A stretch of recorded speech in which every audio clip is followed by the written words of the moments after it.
Yo no creo en ningún ser metafísico, ni en ningún dios de ninguna religión, ni en su contraparte maligna. Sin embargo, capitalismo satánico es el nombre metafórico que inevitablemente viene a mi cabeza cada vez que pienso en el nuevo sistema global que para mí es evidente que se está gestando como culminación de lo que hoy entendemos como capitalismo. Será una versión completamente depravada del sistema imperante basado en el individualismo, egoísmo y consumismo que vivimos hoy. Se hará negocio con los dones más preciados que nos obsequia nuestra naturaleza humana. Se comerciará con la propia vida. El previo pago será un requisito para obtener cualquier buena compañía en general y más particularmente el amor de una pareja. Habremos de comprar la posibilidad de reproducirnos y disfrutar de crecer amados dentro del grupo protector que hoy damos por hecho al que llamamos familia. La clase más desfavorecida es a su vez la más necesitada y dependiente de estos maravillosos regalos gratuitos que espontáneamente la vida pone a nuestro alcance. Pero hoy existe una clase enormemente acaudalada, acostumbrada a hacer fortuna creando necesidades ficticias para ofrecer sus productos como falsa solución, que no puede soportar que haya una sola relación humana, por muy esencial que sea, que quede libre sin ser intermediada por sus corporaciones con afán de lucro. Para poder comerciar con lo más respetado y protegido, hay que conseguir que deje de serlo, y para ello hay que pudrir los valores de los potenciales consumidores. Un vendedor sin ética solo podrá tener éxito en un mercado de compradores sin principios. De ahí el afán de esta élite de introducir en la mentalidad colectiva el más bárbaro relativismo y la institucionalización de todo tipo de perversiones. La destrucción de la familia, o prácticas que en la actualidad la mayoría considerarían implanteables, incluso en una reunión informal con amigos, como serían el incesto o la sexualización de la infancia hasta el punto de aplaudir su relación carnal con adultos, estarán amparadas por las leyes aprobadas en los parlamentos y fomentadas desde la escuela pública. Esto será debido a que los que dominen las actuales instituciones serán infiltrados esbirros de los magnates. Las sociedades que adopten como su sistema económico el capitalismo satánico tendrán muy difícil reconstrucción. Si la mayoría de los ciudadanos se entregan a esas prácticas o simplemente se traicionan a sí mismos y miran para otro lado tolerándolas, habrán sido verdaderamente sometidos porque la auténtica conquista, la de piel hacia adentro, habrá sido consumada.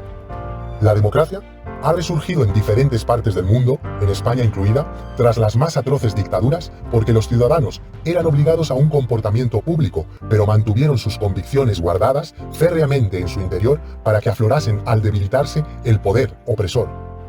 Pero un grupo de individuos vaciados de alma no serán capaces de regenerar nada. El capitalismo satánico tendrá unos tintes de nueva religión terrenal. Aún no es un hecho, y el que no lo sea nunca dependerá de nosotros. Pero su diabólica Trinidad sí existe y ya actúa aumentando sus siervos adoradores para que colaboren en la implantación de su sistema imperialista a nivel mundial. La diabólica Trinidad tiene un Dios Padre, o mejor dicho varios. Igual que pasa con el cristianismo, este no es muy visible a los ojos de los hombres. Se trata de grandes magnates. En la actualidad estamos viviendo la consecución del sueño capitalista, pero solo encarnado en un porcentaje ínfimo de la población. El éxito del capitalismo es tan solo aparente. Mientras millones de personas en el globo viven en la más despiadada miseria, muchas incluso en los estados más avanzados, unos escasos individuos han conseguido atesorar una riqueza capaz de competir con la de todo un país. Lejos de conformarse, ambicionan más y este sistema se les queda corto. Los grandes magnates romperán las propias reglas del libre mercado para hacerse con el control total.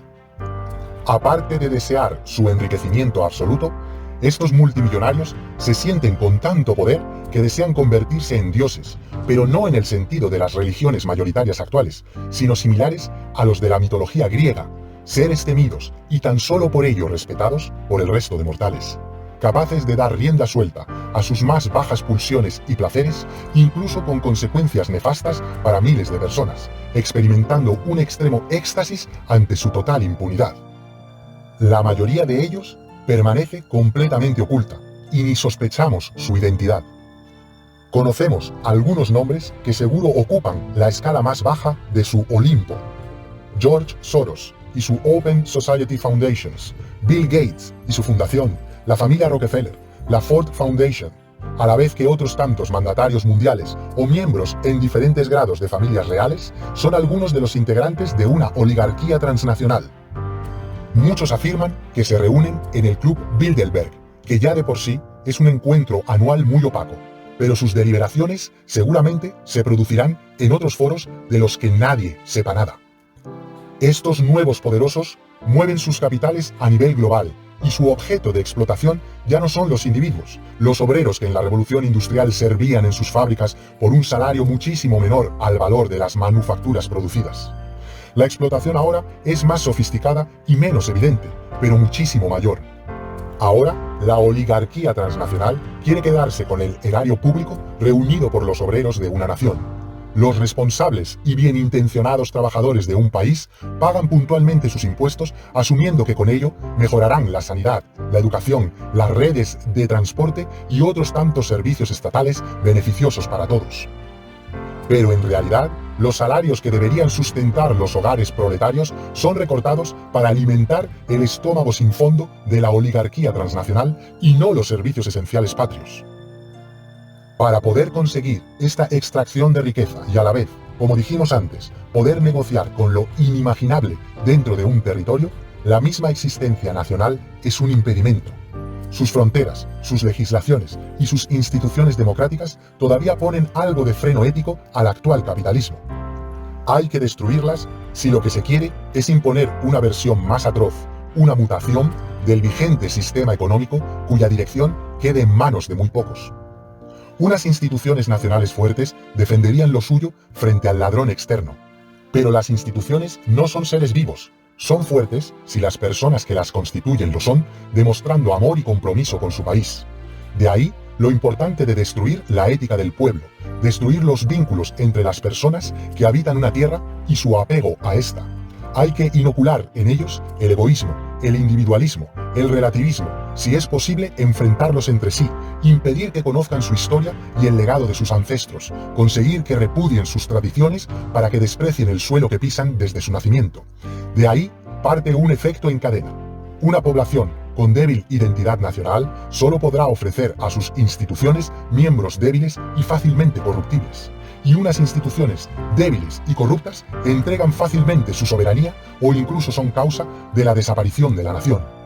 Una población con fuerte amor patrio será incorruptible ante la explotación por parte de la oligarquía transnacional globalista, igual que toda buena madre rechazará cualquier soborno para hacer daño a su hijo. Hablando de hijos, el de la diabólica Trinidad es muy evidente. Realiza los designios del Padre en la tierra.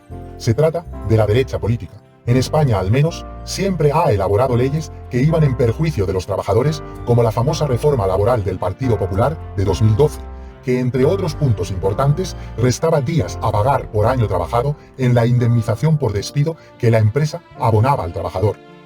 Hasta ahora legislaba a favor de la burguesía, pero al menos de su propia patria. Pero este hijo obediente se está transformando según las órdenes de su nuevo señor que detesta las fronteras. Esta nueva derecha, a la que yo denomino la derecha progre, ahora también apoyará y consumará la introducción de todas las ideas relativistas y posmodernas que nos llevarán a una especie de esquizofrenia social impuesta legislativamente, destrozando la nación. Incluso tolerará los avances independentistas, pero todo esto lo hará de forma bastante disimulada, manteniendo oficialmente una pantomima de confrontación con el tercer ente de la Trinidad. El papel del espíritu perversor lo ejecuta una izquierda también controlada por las élites globalistas. Proviene de los desechos de izquierdas antes nobles que renunciaron a sus principios y se han dejado absorber y liderar por personas sin escrúpulos y llenos de mediocridad que se disfrazan de revolucionarios. Los principales partidos poseídos por este espectro en España son PSOE y Podemos, partidos ambos por los que yo mismo he votado antes de despertar. Esta izquierda disfrazada ha traicionado completamente la lucha obrera y ha asumido todos los enloquecidos postulados de ideologías posmodernas y de enfrentamiento de unos grupos sociales contra otros que nos dividen. Sus postizas indumentarias están completamente estandarizadas independientemente del país donde sean usadas y desprenden un inconfundible tufo a naftalina anglosajona de los armarios de las sastrerías ideológicas donde fueron diseñadas. Su mascarada ha transformado nuestro noble lado ideológico en un circo esperpéntico, en algo casi monstruoso. Por ello, a esta traidora casta yo la denomino la izquierda Halloween. Son ellos los que tienen la misión de introducir las variadas aberraciones que dividirán y corromperán la unión de los obreros y que acabarán con los valores de la sociedad. Concentrados en su tarea de degradar a golpe de leyes la mentalidad de su pueblo, descuidarán la economía. La derecha progre tomará el relevo electoralmente y al llegar al gobierno, bajo la excusa de reparar los números del país, ejecutará todo tipo de recortes en derechos laborales y ayudas a las familias necesitadas. Las cuentas del país se restaurarán, pero no así las de las familias corrientes. Pero esto es precisamente lo que interesaba, porque la oligarquía succionadora es en el dinero público donde quiere morder, porque así no habrá gran rebeldía. La hucha común suele ser percibida por el obrero medio como propia, pero en un plano lejano, y además la mayoría de la población no conoce dónde van a parar las elevadas subvenciones aprobadas en los presupuestos generales.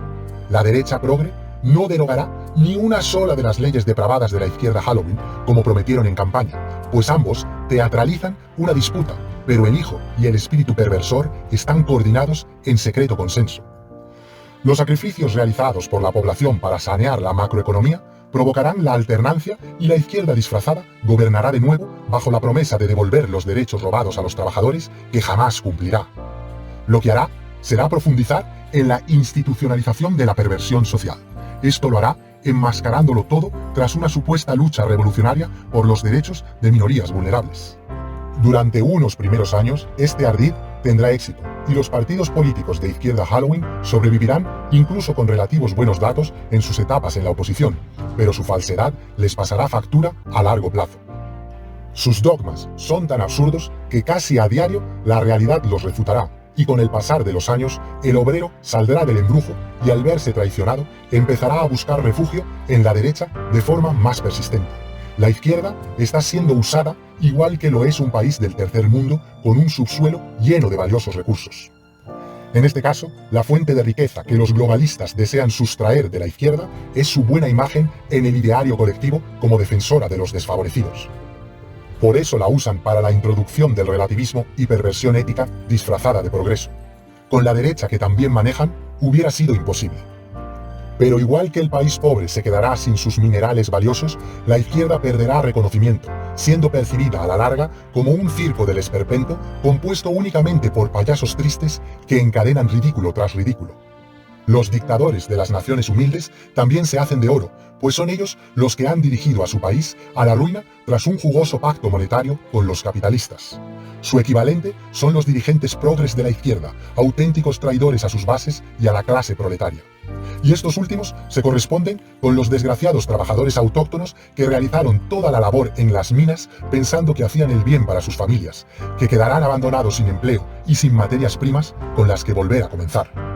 Este es el fin desolador que persigue el despiadado padre, que el espíritu se autodestruya con el pasar de los lustros para evitar que algún día pudiera regenerarse y volver a su antigua forma original de ángel con espada de esperanza que podría evitarlo todo. Impedir todo esto es posible, y es lo que persigue. La forma de hacerlo es salirse de esta maligna triple alianza y del marco único de pensamiento en el que tratan de encerrarnos.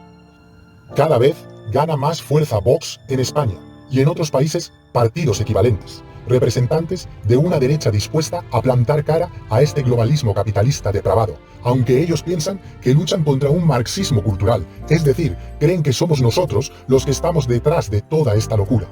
Nada más lejos de la realidad. Pero independientemente de eso, lo relevante de esta formación conservadora española es que ha conseguido escapar del yugo de la hipocresía buenista impuesta por los oligarcas transnacionales y lanzarse a la defensa de la perpetuación de la patria frente al intento de su borrado imperialista globalista. Pero lo hacen desde planteamientos equivocados que nos devolverán, en caso de triunfar, a una situación anterior, preferible a lo que puede venir, pero tampoco deseable para los que queremos lo mejor para la clase humilde. Al menos de momento, cumplen con la legalidad vigente, por lo que creo injustificados los ataques que reciben de parte de la izquierda progre, que califica de fascistas a todos los que tratamos de evadirnos de su prisión ideológica del absurdo. Si nosotros, la izquierda genuina, alcanzáramos el Parlamento, también recibiríamos apelativos similares, haciéndose aún más patente si cabe su necedad. Pero volviendo a la derecha, no podemos dejar que sea ella la que abandere el patriotismo. Muchos obreros que siempre votaron izquierda ahora lo están haciendo por Vox. Si llegara al poder, tal vez podría exiliar para siempre al globalismo y sus delirios, pero nos devolvería a un orden burgués. Económicamente, tienen un discurso claramente liberal, con bajada de impuestos masiva que probablemente nos llevase a la destrucción de servicios públicos que serían privatizados, y además, como derecha clásica bien definida que es, defiende la monarquía y gran parte de su acción está motivada por una moral religiosa que se introduciría de nuevo en lo público. Por otra parte, su discurso en materia de inmigración, sumado a algunas declaraciones desafortunadas individuales de miembros de su partido, por momentos dejan entrever que relacionan la identidad nacional con la identidad racial, aunque oficialmente la formación lo niegue. ¿Hay entonces una opción mejor?